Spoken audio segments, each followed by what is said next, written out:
Hey guys, welcome back to my channel and to another episode of Kopi With Wawan. It's a series that I started because I wanted to discuss topics that I find interesting, from like films to pop culture, music, and everything else in between. Now this is a special episode where it's in collaboration with the Skinny Bakers, Latte Alligator, and Zee Avi. Now Skinny Bakers is an awesome company which sells cookies such as the movie theater caramel popcorn, and of course we have, the typical classic chocolate chip cookies. You can't go wrong with that. Latte Alligator, on the other hand, they produce really awesome and inspiring artwork like you can see over here. So if you guys want to find out more about our two collaborators, all of it's in the description box below. Just have a look and you'll find out more about them. Now the theme of this episode is on the song by Zee Avi, which is called Who Are You? Now the song is all about us embracing ourselves, our individuality and everything that's unique about us. So it's an awesome song. If you guys haven't heard it yet, please check it out in the description box below, because otherwise I'm going to be singing it here out loud and you guys don't want that. So today's guest is Sonya Danita, a really cool and quirky individual who was featured in the music video. Sonya is a part-time model and marketer. She made her big break during the KL Fashion Week 2018 doing a catwalk on the runway. In this interview, we discussed things such as her struggle with a skin condition, vitiligo, and how she overcame that struggle. We also discussed things such as self-confidence and the importance that society plays in helping people build that within themselves. This episode is shot on location at the Skinny Bakers Sumanjaya SS15, where you guys can indulge in some really awesome cookies. This is episode 5 of the Who Are You series with Sonya Danita. Which one was it? Kantoy. Yes, that one. That's the one. Yeah. Okay. Is that the one where it goes, Semalam I call you, you tak answer. That's the one. That is the one. Yeah. I love that one. I know, me too. So you grew up listening to that? Yeah, song, I actually did. Yeah. Oh, nice. And I mean, I've always known about her, but obviously I've never met her. I see. The song Who Are You? Yeah. What was your favorite line from that song though? I think my apart from the favorite. chorus. Oh, I was gonna say that Yeah. because I feel like that was a really impactful one, especially where she says like, "Who are you to tell me what I should be or what I should do?" Okay, why is that? Because I think generally especially in our society, we're constantly being told like, oh, if you're a woman, you're supposed to be this way. You dress this way, you act this way, you work this certain job, you're either a housewife or this and that. So we're constantly, or not even just as a woman, but as people in general, we're constantly being told like, no, you do this, no, you do that, or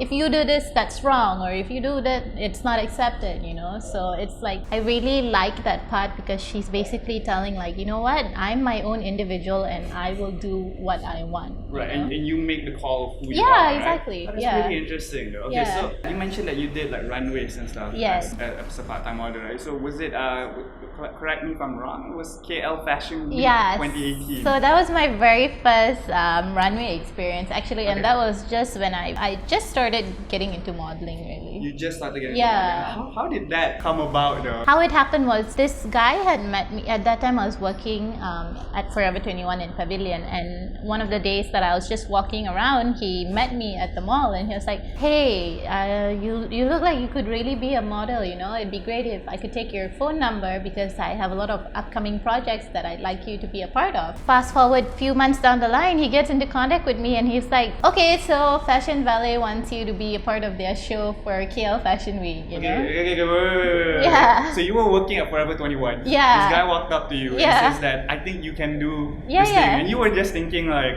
okay, like whatever, maybe small projects. Exactly. And he got you onto the big thing. Yeah, he did. Oh my God. Yeah, so it was pretty crazy. Like when he got in contact with me and he was like, oh, I'd like for you to be a part of KL Fashion Week. Were you nervous? What? Yeah. Yeah, Because I've never done runway, and let alone runway that was that big. Was the idea of modeling ever occurred to you before? Yeah, I mean, it's always been something like growing up, I'm generally quite tall and petite, so a lot of people would always tell me, you know what, you should consider doing modeling and whatnot. And it was obviously something that I wanted to try as well because I grew up being very into fashion. So, I actually pursued my education in fashion. Okay. And I've always wanted to just sort of give it that that shot, but I never really felt like I was model material per se. Why is that though? I grew up, growing up, we see what models look like. They all have perfect skin, perfect hair, perfect this, perfect that, basically you have to look a certain way to be considered a model. Right. So as much as I wanted to try it, I never really gave it much thought because I never thought that I was good enough to be a model. Right. Okay. So is that mainly because of your skin condition? Yeah. Okay, so it's called, am I pronouncing this right? Vitiligo? Yes, that's Vitiligo. correct. That's the way you say it. Can you please educate me and maybe some people out there who's not too sure what vitiligo is? So vitiligo is basically when your skin loses its pigmentation. So it's like an autoimmune thing where my immune system is attacking my skin cells, thinking that it's a disease when it's actually it's a virus when it's actually not. Yeah. So that's what causes the depigmentation of the skin color. So it's not like dangerous or harmful. No. Yeah. So what's usually you think the typical kind of stereotype that comes with I think the biggest stereotype is that people think that we're incapable of doing other things that normal people would be able to do just because of our skin condition, or they often think that it hurts, or a lot of different general stereotypes that comes with it. So would you say, aside from just the modeling aspect, right? Growing up, was that something that you actually struggled with? Did you ever had to question yourself or who you were as a kid? I definitely did, because let's face it, growing up in Malaysia is not easy, No, it's not, right? It's not. Even we all have it's really frustrating being in high school here, because there's so much issues that goes on around us that people don't talk about, So high school wasn't an easy place for me at all. In fact, the moment I got done with high school, I was so glad to be out of there, because I did have a group of really close friends and whatnot, but when you're the younger one in a high school and you've got elder people and obviously your seniors and all that, you also encounter a lot of bullies and whatnot. So it was a really frustrating place to kind of be in. So I never really had the best high school experience, aside from what I had with my friends, It was a very challenging time in my life, being in high school, especially growing up in Malaysia, where despite us being, I'm sorry to say this, but despite us being a very multicultural community, facade, even though people say that it's all a facade, there's still a lot of discrimination, not from other races, sometimes it's from my own race itself, really? So it's very sad that to the outside world, Malaysia is you've got culture, you've got diversity, you've got this, you've got that, but when you're actually living in that country itself, not only me, talk to other Malaysians, they will tell you how much discrimination comes from their own people itself, There's a lot of cracks within the community, and it's very sad that we have so many layers. Exactly. Would you say that there are people in your community who also kind of didn't understand the condition definitely. That is, you see, that's something I cannot imagine what it was like, because I can relate to a degree. Because like you said, all of us went through something similar, right? It's funny that being a Malay, that you don't think someone with these things happen, but I get made fun of for being dark skinned. Which is strange because we're brown. Exactly. So how is that and something? It's just weird, because I think people just have this concept that your skin color is only supposed to be one particular color. If you're a Malay, you're supposed to be fair. If you're an Indian, you're supposed to be dark, or if you're Chinese, you're supposed to be this. And then when you meet people who are all these different colors, but from the similar race, they're just like, what? Yeah, they're like, but you're Indian, why are you fair? Or you're Malay, why are you dark? Or they only know what's in front of them rather than so much more. Which is true though, But how did you deal with that then? How did you... Honestly, it kind of took a lot, but I have a really good support system since high school as well. A very close group of friends who kind of always kept me going. And then I also had my family. But I think one of the biggest life-changing experiences for me was when I decided to leave the country, and I packed my bags and I went to the United States to pursue my education, and I was working there. And just being in a completely different culture and environment, in a place where people think so differently, and even though the United States is not known to be cultural or diverse, yet there was so much culture and diversity in that place, And it allowed me to kind of like find myself and build my self-confidence in my own terms. Okay. Because I was living in a place where being different or looking different wasn't a big thing. Yeah. Well, where in the US again? Sorry. I was in Los Angeles. You were in LA, so you were studying in the university there as well. Yes. I see. Do you think it also has something to do with the university setting and it being an international place? I think it's that, and also just generally the people who live there, you know. Because LA is a very diverse place in general, but you know, obviously not everyone thinks that way, but all the people I've met, all my, you know, my classmates, my colleagues, they're all very, very open-minded individuals. They're very accepting individuals. So that kind of helped me really boost my self-confidence to like a whole new level, which I know I wouldn't have done if I had stayed in Malaysia. Really? Yeah. Okay. Yeah. So do you think, okay, so this is very interesting because you mentioned self-confidence as being like a key thing, right? So I find that in us trying to figure out who we are, that's the one thing that really damages us sometimes if you don't have a strong support system. Yeah, exactly. And when you're not confident with yourself, you can't really do much. Yeah, exactly. Because you can't be beneficial to the society. You can't be you're just like, you can be depressed, you can stay down, right? Yeah. So how do you think, should media play a role then in building people's self-confidence? I think it definitely should. I think media needs to be promoting more positivity instead of telling these people what they should be. They should be telling them, you know what, it's okay for you to be the way you are, you know. Instead of going up, like for instance, if I meet a person, I won't go up to her and say, oh, you know what? No, whatever you're wearing is not good. Change it. Wear something else. You know, I'm not gonna say that. Instead, I'm gonna compliment her and be like, you know what? Whatever you're wearing, it really suits you. Okay. That's your personal style. So go with it. Do what makes you happy. You know. So going back to that, like while I was in the States, I had the opportunity to just be myself. You know, I could dress however I want, do whatever I want. You know, I was independent. I was working. I was studying. You know, so I had a lot of freedom to kind of just develop my own identity. Also because nobody there was telling me what I should be or what I should be doing, you know. Okay. Versus if I was in my culture now, you know, I would have been surrounded by like just the Indian community, for example, you know, they would tell you like, oh, you know, Indian girls are supposed to be this way, you know, you need to dress a certain way, you know, as an Indian girl, you know, you need to be married by a certain age, you know, just like our cultures, you know how like our own personal culture, they have all their little quirks, you know. So because I was there away from all of it, you know, I could develop my, like I said, I could develop my own identity, you know. Yeah, it could also be a thing that you're away from home and it's a small town mentality thing. Yeah. And you could be born anywhere in the world, you know, but you're at a town where everybody knows you. And people kind of have this fixed image of who they think you are. Yeah, exactly. And they want to believe that's who you are for like forever, right? Then when you kind of get that freedom to go out, and that's, I would say, it's quite liberating.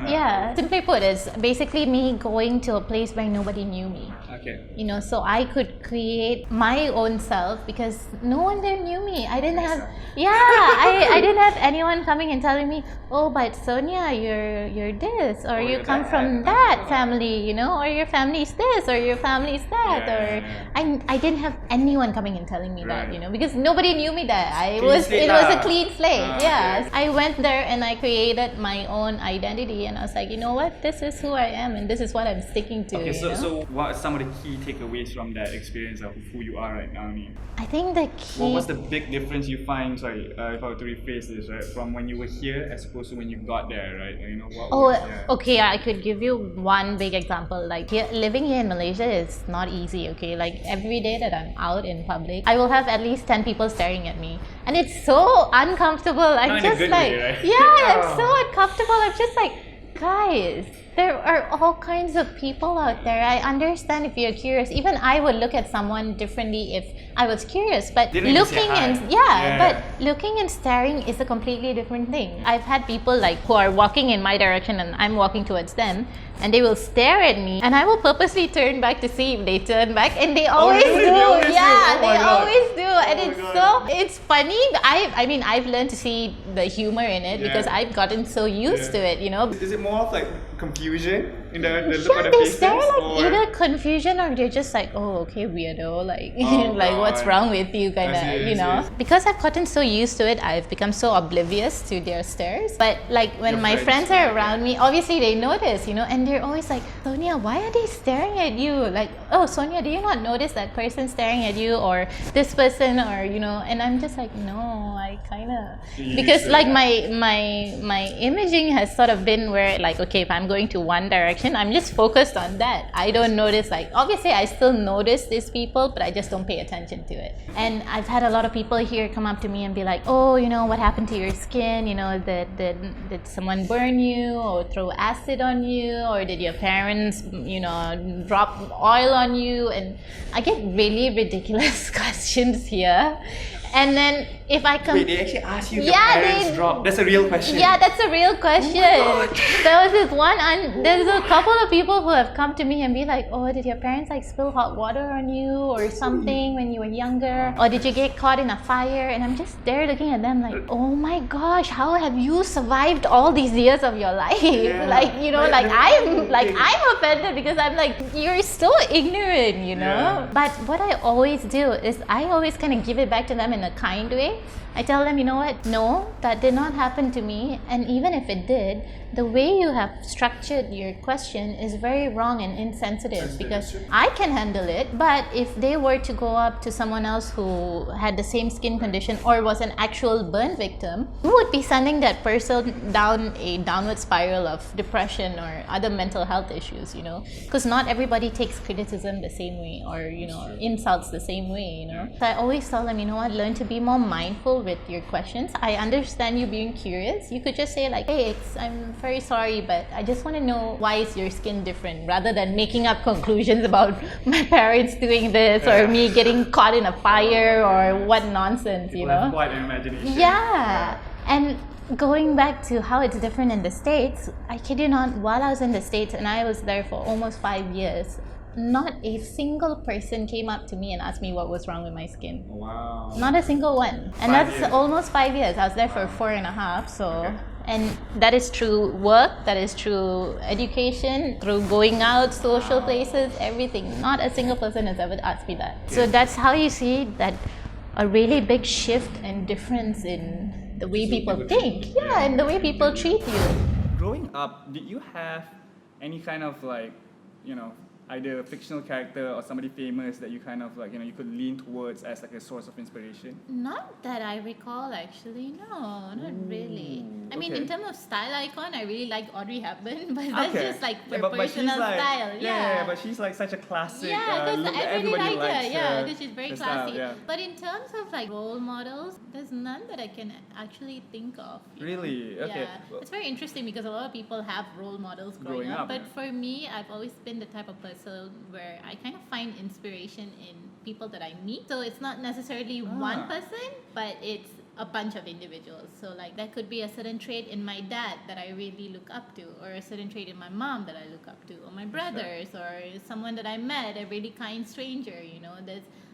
I kind of get it from different people around me. I see. Versus just one person. Right. Yeah. But do you have can you think of at least one or two that strike you right now? You know, like when you were a child, something, I don't know. You know, when I was a kid, I drew so many inspirations from everywhere. Right? Yeah. So one of those things was Disney's Hercules. Yeah. You know, so he was like, you know. Oh, okay. Yeah. Okay. That, so like Disney, I think my favorite was always Mulan, because I really liked how she's like very strong, you know, and her character is just she's a very strong woman, you know. I kind of really like her because growing up I was always very tomboyish as well, you know. I'm very guyish. Until today, all my friends are guys, you know. Predominantly they're all guys. They're all guys, I see. And even though I look like a girl, you know, sometimes I'm very like boyish, you know. People are just like, you know what, you only look like a girl, but oh my God. And it's very weird because I do modeling and all that, and you know, you're supposed to and you're supposed to be all girly and all that, but I'm like the loudest person out there. I'm super outgoing, you know. I make like really random jokes, or you know, I'm kind of like, I'll punch you, kind of be like, oh dude, you know, like those kind of things. Yeah, I would not have imagined that like at all, you know, looking at like your career as a model and stuff. I see. So it's very interesting because growing up, I never even used to wear dresses or skirts. It's only like recently that I actually kind of after a certain age that I kind of got into it, because I was generally just very boyish, I guess. In high school, I was a runner. I used to play badminton. I used to play netball. I used to do all these different sports, and generally they're just like, oh, girls don't do that. I'm like, yes, they do. There are a lot of girls who do that. I do. Yeah, exactly. Yeah. A lot of my female friends are actually fitter than a lot of my guy friends right now. All my guy friends, all they want to do is go out, lepak, mamak, shisha, or they play video games, and that's it. But the girls, you call them, they're like, yo, let's go lift weights and stuff. Let's go running, let's go to the gym. And then think back, that's such a weird perception, image that people have, when actually in reality it's so far from it. It's so far. That's why I said I always see it this way. You can never judge a book by its cover, because like when I go out, I'm dressed like a lady and all that, but I can be super tomboyish once I start talking or the way I interact with you, because that's just generally how my personality is. But that doesn't take away your femininity. No, it doesn't. Exactly. That just amplifies it, if anything. I think so too. That's what I mean. And I think also because of me, I have two brothers, so I grew up around boys. I grew up knowing WWE and Chokeslam and SmackDown. Wow. And whatnot. So, oh my god. And you used to wrestle with your brothers? I was their toy, okay? They used to throw me on the floor. Like my brother, my older brother was taking taekwondo classes, and my parents had to stop him because he kept practicing all his taekwondo moves on me. Oh, that's so mean. Because it was only him and I. But that's such a big brother thing to do. So, like I said, I grew up around all this. So, like, until today, I'm like, people talk about wrestling, and I'm like, oh yeah, WrestleMania, or like, WWE and all that. Yeah. Oh my god. You've heard of this movie? I recently saw Dangal. No. I'm late into that show. So it's a movie it's based off a true story actually, with Amir Khan. Okay. And so the movie is about him wishing that he wanted to be a wrestler. Okay. But it was a time when like India wasn't funding any of it. Apa semua tau. So decided, okay, my sons will become wrestlers. He ended up with 4 daughters. Oh my goodness. Yeah, so he was like, my dream's gone. That's never gonna happen. But I'm sure they went into it, and then what happened, he found out the 2 girls beat up some boys in the neighborhood. And he was like, you know what? Exactly. And that's a perfect movie. You should watch that. Okay, like, go against like go against gender stereotypes. It's like, there's so much gender stereotypes about what sports girls should do versus what sports guys could do. I've played football with friends in high school, on our field, and there's just so many stereotypes about how we should and shouldn't be. But in reality, like you said, I'm the third or fourth girl that you've met who has told you like, no, I grew up being very tomboyish. So it's funny. Okay, that's that pattern, again, because I don't come from this line of like I don't know people in the modeling world. And so recently through this series I've met there's you, then there's Nalisa, she's a friend of yours. Yes, So just hearing like, oh wow, everybody goes through quite similar like lives and apa semua, it's eye-opening for me as well. Exactly. Okay, that's pretty cool. It's kind of nice because it kind of shows you that you're not alone. I think growing up, a lot of times we think that we're alone in certain situations because people make us feel alone. Yep. But when you start talking to different people, like me getting to know Nalisa as well, we realize, wow, there's actually so many things that we have in common, especially with what we faced growing up. But the difference is we were always made to feel like we were alone. Do you think sometimes, I bash the media a lot, but the good things that come from it sometimes, when good art comes from it makes you realize that you're not alone, right? Exactly. So we talk about literature from books, from films sometimes as well. So that's where media could have a really positive impact on somebody's life. Like for me, the way I see it is, we're in a generation where social media is such a big thing. Everything's at the tip of your finger. Technology is blooming, and I feel like we could use platforms like Instagram especially, to promote more positivity and, kindness and compassion rather than, sticking to what the olden days have taught us, what media was when we were growing up, I feel like a lot of media channels, like, publications have the power to showcase different sides of just society, and instead of telling society how they should be, learn how to embrace who they are instead, you know? Look, even for the average Joe right now, it's crazy the access that you have to the kind of work that you can produce, you know. So just by myself, I've managed to produce a couple of videos that you talk about issues that big media company wouldn't talk about. You know, it's a small crowd that you're touching, but at least with your small group of friends, you can create that impact, right? And I especially think, like, especially in our culture, it's so important for us to talk about all these issues because, let's face it, in Malaysia or in the Asian culture itself, people don't talk about depression, they don't talk about anxiety, they don't talk about suicide, none of this, you know. In fact, if you talk about it or say that you're dealing with it, they make you feel like, you know, they make you feel invalid, you know. They make you, you know, if you go up to an elderly person and say like, oh, you know what, I'm feeling depressed, they're just going to tell you, no, what do you know about depression? What do you know about hardship? What do you know about hardship? You haven't worked a day in your life, or this or that. So that's why there are so many people who are silently suffering, whether it's in depression or having suicidal thoughts or, you know, having severe anxiety, you know, or insecurities, you know. That's why so many people are still hiding in their shells. It's because when they come out and they reach for help, they are basically shut out. Yeah, they're shut out. And that's not really helping anybody. Exactly. It's really not helping anybody. Exactly. You know? So I've heard so many brilliant people whose confidence was destroyed, like, you know, at a very early age. And they could have given so much to the world, but because they were convinced at a very young age, like, oh, they're no good. Some of us are lucky. Maybe, you know, like yourself, you meet friends later on, help you up your feet, and you realize like, wait, you know, I'm actually pretty awesome. And that also takes a lot of you kind of learning about yourself and learning how to, you know, just ignore what other people say, you know. But obviously everybody's different, not everybody thinks that way, you know. So some of us are fortunate enough to get ourselves out of it, even if we were alone. But there are a lot of people out there who are seeking for help and they're not getting that help that they need. So how would you advise somebody who's going through something like that then?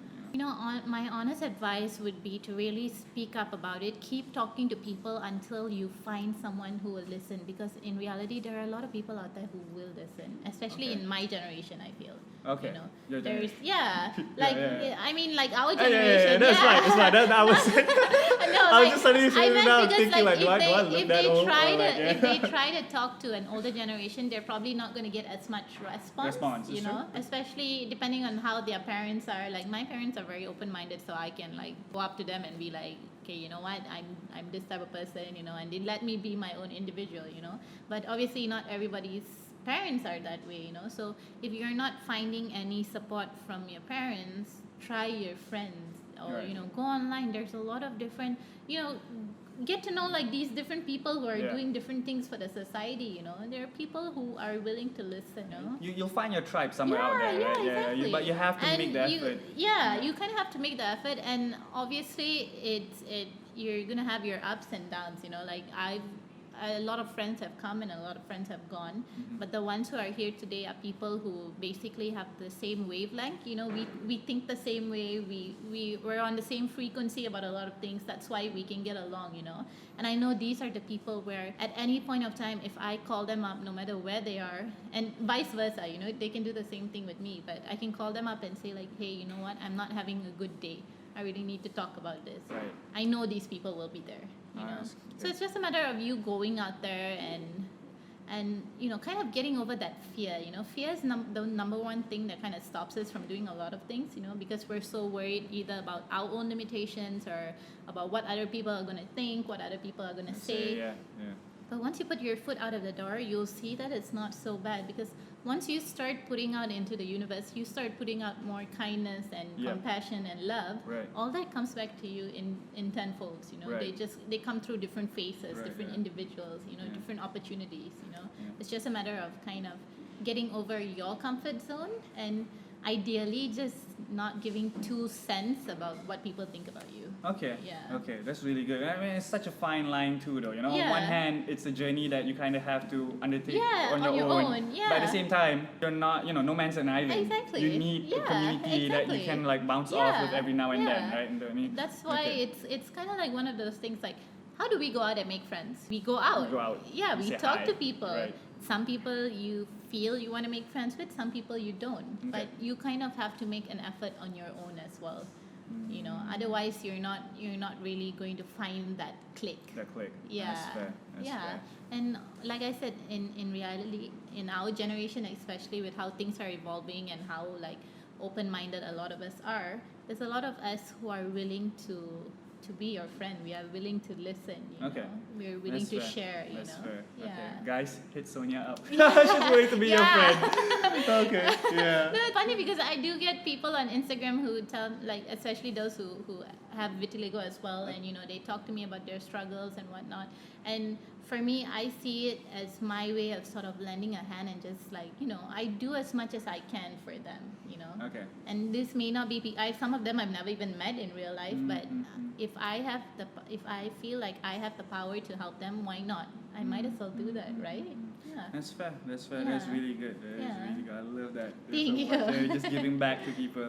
Okay, so we're almost out of time right now. Yeah. So just before we end the show, right? I guess, you know, I would ask you if you had to describe yourself in one word right now. You know, what would that word be? Yeah, just quirky. Quirky? Yeah, in my own way, because the word quirk is like, you know, quirk can also mean different in terms of personality, or quirky as in like, oh, she's super like outgoing and fun, or like funny. So I think quirky would be I oftentimes think I'm very quirky. I think so too. You know what? I think that word really fits you very well. Okay, I'm gonna keep that. You know, some people to ask next time, well, what was she like? She's exactly like that. She's quirky. Yeah. Off camera too. Yeah. I'll keep that one. Thank you. No, thank you, Sonya. Okay, so I think that's all the time that we have for today's show. All right. And thank you so much for sharing. And guys, if you want to find out more about Sonya, links all down below. Yes, you know, everything else I said. You can hit me up. Hit her up on Instagram. She'll reply you. I will. Oh my god. That's a big... Eventually I will, but I will. There you have it. Yeah. Alright guys, till the next episode. Bye. Bye. Hi guys, the series of podcasts was brought to you by collaboration between me and the Skinny Bakers. It's to promote positivity and love for yourself, and also delicious cookies. So who doesn't like music and cookies, right? Don't forget to check out Skinny Bakers with their new flavors, French butter cookies, sea salt pistachio, their bestseller salted caramel chocolate chip cookies, and my personal favorite right now, fruity pebbles. But hang on tight guys, because Skinny Bakers and I are going to come up with our own special flavor that's coming soon. So watch this space. Alright, till then, see you guys.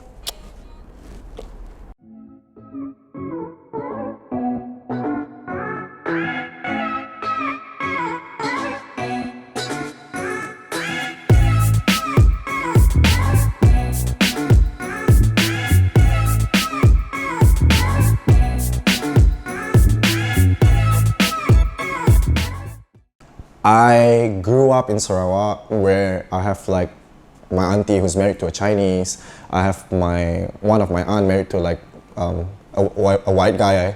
So I grew up with a lot of like diversity, like a lot of like races and cultures, and coming up from like a very like open family, I can say, and I can tell like macam it's always part of me.